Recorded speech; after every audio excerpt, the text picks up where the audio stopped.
स्थानकासमोरील रस्त्यावरील अनधिकृत बांधकामावर सिडकोच्या अतिक्रमण विभागाची कारवाई। उरण रेल्वे स्थानकासमोरील रस्त्यावरील अनधिकृत बांधकामावर सिडकोच्या अतिक्रमण विभागाच्या अधिकाऱ्यांनी पोलीस बंदोबस्तात बुलडोझर लावून कारवाई केली।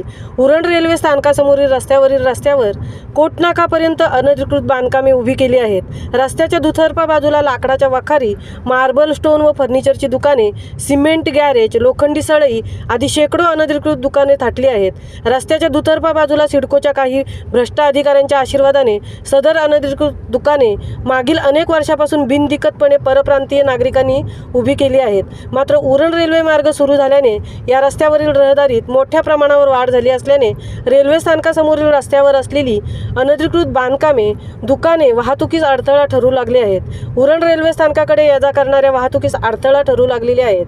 काही दुकाने, बांधकामे सोमवार 26 रोजी सिडकोच्या अतिक्रमण विभागाच्या अधिकाऱ्यांनी पोलीस बंदोबस्तात बुलडोझर लावून पाडण्यास सुरुवात केली आहे।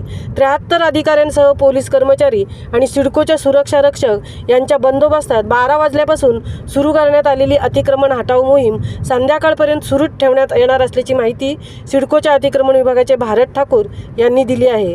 महामुंबईसह अनंत नारंगीकर, उरण।